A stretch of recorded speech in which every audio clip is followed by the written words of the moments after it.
quite an ominous history. The Creole house in Belchase. It is the perfect way to kick off our Halloween History Mystery Series. Before you hear the full story, you need some background on the house and owners. In February of 1833, Judah Benjamin married a beautiful, and some say very spoiled, woman named Natalie Martin, who was from an aristocratic Creole family. The couple lived at 827 Bourbon Street until 1845. In 1844, in an attempt to impress his wife, Benjamin bought a sugar plantation in Belchase. While converting the home on the site into a 20-room Greek Revival-style mansion known as Belchase Plantation, he would spend time at the Creole house, the other living quarters on the property. A large bell in the Creole house is all that remains from Benjamin's 300-acre plantation that it is now, the Creole house we will be exploring today. The bell, which now sits in front of Belchase Library, was commissioned by Benjamin, who had more than 200 silver dollars melted into it to give it its beautiful tone. It's a shame we never get to hear it ring these days. With the plantation house completed in 1845, they had a home worthy of his reputation and of his beautiful wife. Benjamin summoned his mother in South Carolina to come join his Louisiana wife and children to live at Belchase. The couple furnished their home with the finest art and fittings and held lavish parties in the parlors and gardens.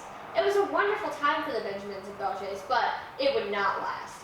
The original house, the Creole house, was reserved for guests of Judah, and one of those longtime guests was a female companion of Benjamin's named Irie Latoon. Records indicate that Irie lived at the Creole house for a few years and loved the house. Irie, a single woman of mixed race, bore 2 children while living in the cottage. Irie was reported to be a petite woman with beautiful green eyes. She often wore the favorite color of Benjamin, a dark red, and it is rumored that he affectionately nicknamed her Scarlet for that reason. The cottage was split into what we would call a duplex-style living space, with private entrances on the 2nd floor and on the 1st floor. A young man by the name of Martin, who had no last name at the time, was given the bottom floor of the cottage. Martin was approximately 28 years old, a fair man of delicate features with an appearance so slight that he could almost be described as frail. When he took up residence in the cottage, he took the last name of his benefactor, Judah Benjamin, and all records from that date listed him as Martin Benjamin. In spite of the grand plantation home he had built for his family, Natalie, Judah's wife, had chosen to live mostly in the French Quarter townhouse at 827 Bourbon Street. She would visit the grand plantation, taking a ferry to travel across the Mississippi River to Belchase for lavish events. The plantation home was occupied by Judah and his mother for most of the time that he resided there. In late 1847, an event was planned at the home, and although estranged, his wife Natalie and the children traveled to the plantation the day prior to the event. She personally made coconut cakes at the house and ordered a supply of them to be delivered to the Creole cottage. Speculation and suspicion brought to light that there was a sinister motive involving the young woman Irie and the gentleman Martin, who occupied the Creole cottage as companions of Judah. Natalie employed Martin to deliver the baked goods to the cottage.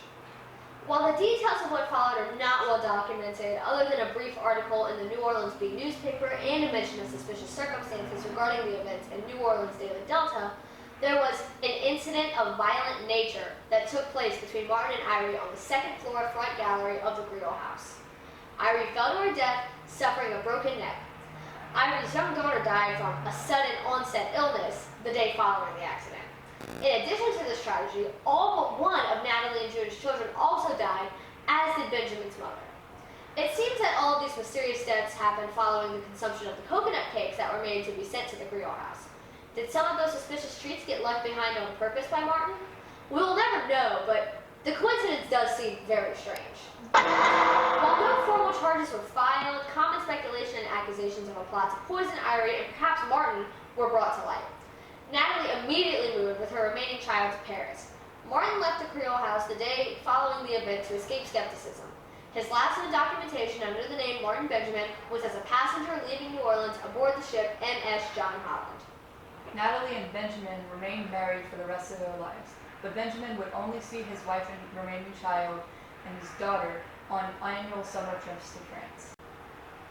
The Creole house was shuttered and went into disrepair until it was purchased to become a gentleman's boarding house of gaming and sorts. The Creole house has seen several incarnations through the years until the Hall family purchased it and has been working to bring it back to its former glory and historical significance in the community. During renovations and in operating the building as bed and breakfast, several employees and members of the Hall family noticed strange occurrences happening at the house. Guests at the B&B have also reported many strange occurrences that seem to make sense in light of what happened at the building in the 1800s. Reports of voices in the building when no one is around, things being moved and hidden, and sightings of small children who disappeared in front of guests' eyes have caused alarm in guests who do not know the history of the building. A woman in a red dress who seems to walk through walls across the second floor hallway have been reported on separate accounts. A few guests have reported what sounds like a woman's scream and a large thud. Investigating the noise, they found nothing amiss. Children's laughter can sometimes be heard in the third floor that used to be the nursery area. Guests report that it sounds like the children are right next to them. Most recently, an employee named Kimmy has reported small footprints the size of a 4-year-old repeatedly appearing on freshly mopped floors where there have been no children in the building. Are these occurrences happening to let us know that the former residents of the Creole house are still around and want their story told? This is the first time that the story has been told publicly since the late 1800s. Having done all of the research and putting the pieces together, it seems to be a story that needs to be heard. Maybe it will settle some of the spirits at the building, but maybe not. The History Channel will be doing a Ghost Hunters filming at the site the day after our filming here, and we are excited to see what they find. In the meanwhile, you can visit the Creole house for yourself for an overnight stay, if you care. If you experience anything out of the ordinary, be sure to let us know and leave it in the comments below. Very soon, you can also stop by for some spirits of a different type at Old Cellar Bar, located on the first floor of the Creole house, which is actually where we are right now. Be sure to order one of the house specialty drinks, such as Scarlet's Revenge. Well, now that we know a little bit of background about this building, why don't we take a walk through? Yeah, I'm very, very excited to see. Join us, let's check it out. Alright, well, welcome to the Creole house. Here we are in the Old Cellar Bar, which is where we gave you some background information on the house. And if we walk over this way, we can see the Old Cellar Bar area, where you can get your Scarlet's Revenge soon. So, here we are. We're going to take a little walk through the downstairs area. This is where, you may remember, this is where Martin lived for a brief period of time. So, if we come through this way, we can see that. There's a little office space. There's the rooms for the B&B. Bathrooms with, what I like about the bathrooms is they've got the old tubs. It's pretty cool. So yeah, this is where Martin lived his time. And then in here we have a piano. That's pretty much it for downstairs. Why don't we go check out upstairs? Second floor? Okay, here we are, second floor gallery on our way up to Irie's living space, or Scarlet's living space.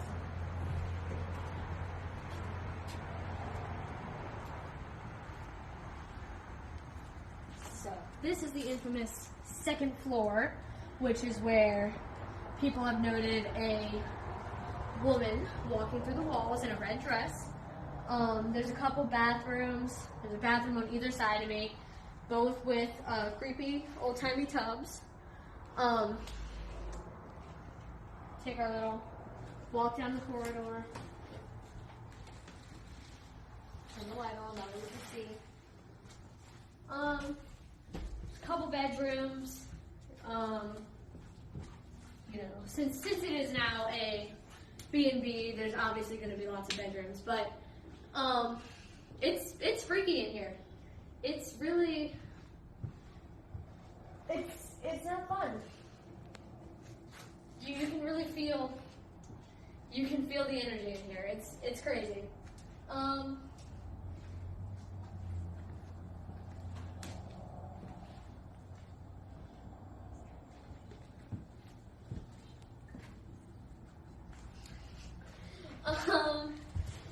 Right here we have a suite, Judith's suite, which has access to the balcony that Irie fell off of. So, if you come up to this curtain, you can see directly where that happened. right out there. She fell, she broke her neck, and she died. All right, let's make our way up to the nursery.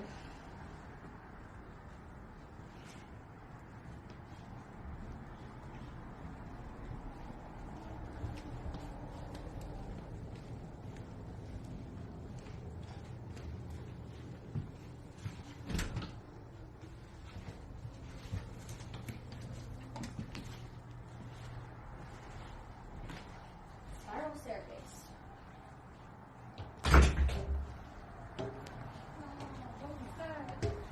There's a door.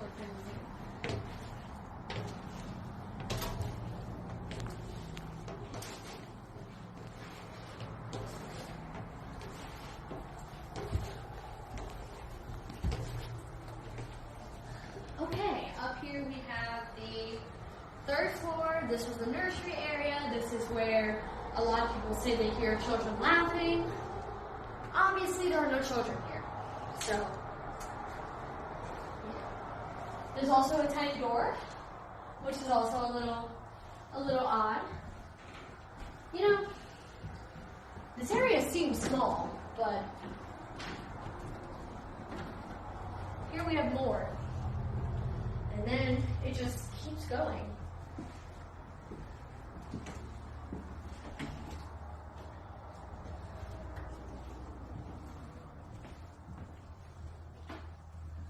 And then we have a bathroom right there, another spiral staircase. But, I mean, that's pretty much the house. A lot of activity that goes on here that really connects with the story. And you can really feel it the whole time you're here. Okay, well, this was an interesting episode today. Yeah. I will be honest, whenever we were walking through, I was a little freaked out. Like, I walked in and I was like, oh, this is not. I said, wow, this is freaky. Me too. I was like, oh, this is. Yeah, definitely a great kickoff to our Halloween season, our History Mystery. Be sure to stay tuned for more because there will definitely be more coming. If you like this video, give it a thumbs up. If you have any history mysteries locally, be sure to let us know. We would love to hear about them. And other than that, subscribe, and I'm Lorelai. I'm Ren. We'll see you around the hive. Bye.